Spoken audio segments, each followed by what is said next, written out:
Hey everybody, just wanted to go over this week's topic. Your learning goal this week is calculating average speed by dividing total distance by total time. So I'm going to show you a few examples and we're going to use a formula. And just like a formula in math class, this week's a lot like math class in science. But don't let that scare you. I'm going to show you every step of the way and you're going to be very successful at this. So average speed equals the total distance that an object travels divided by the total time it takes to cover that distance. So you're going to use a calculator on your computer, and to get the calculator on your computer, you're just going to type in search, you're going to type in calculator, and the app will come up, and a standard calculator will work just fine for this. And so we read. So if a car travels 400 meters, so 400 meters is our D for distance, in 20 seconds, seconds is letting us know its time. The question is, how fast is it going? So we're trying to figure out the speed because of how fast is it going. So the car travels 400 meters, that's the distance, in 20 seconds, that's the time. How fast, that's the S for speed. So what we need to do is we need to set this up. So we do total distance. The total distance it went was 400 meters. So we do 400. And then we're going to do divide by, according to the formula, total time is 20 seconds. And then we hit the equal sign to get the speed. So some of y'all can do that in your head, but if you can't, we got our calculator. And I'm going to pull my calculator up. We're going to type in 400 first. I'm going to divide that. Make sure we're clicking the divide button and not the subtract button. It's got the little dots above it. We're going to divide it by 20. And that gives us 20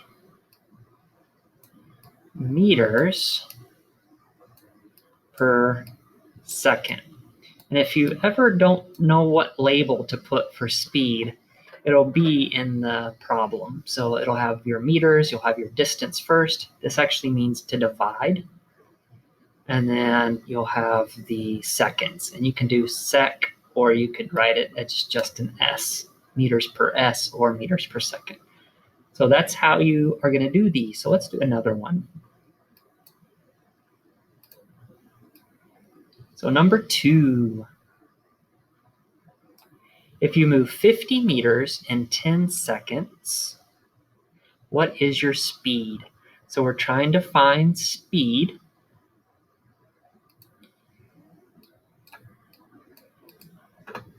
And we got 50 meters.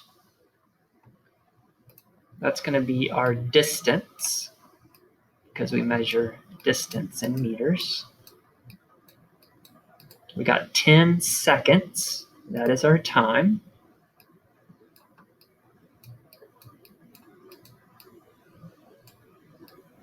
So now, according to our formula, we do speed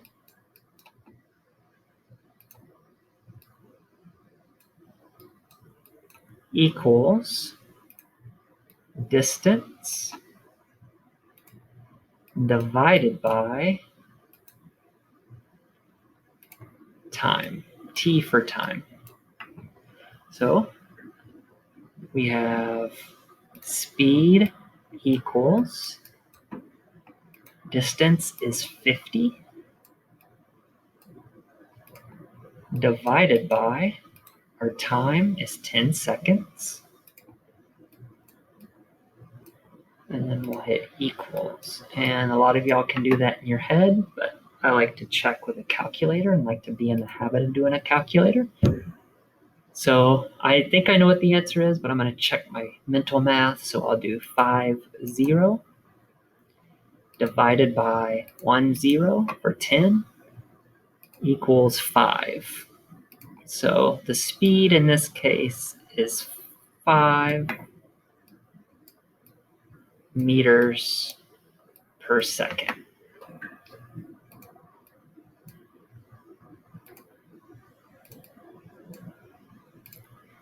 Okay, so let's look at number 3. You arrive in class 45 seconds after leaving math, which is 90 meters away. How fast did you travel? So the word fast here is telling us that's S for speed.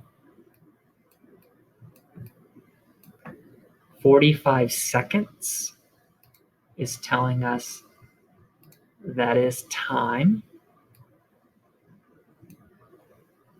So I'm going to do T for time. And then the 90 meters is telling us that's the distance. So speed equals D, which is distance, divided by T for time. So now we just plug in our numbers. Distance was 90 meters. Divided by the time, which was 45 seconds.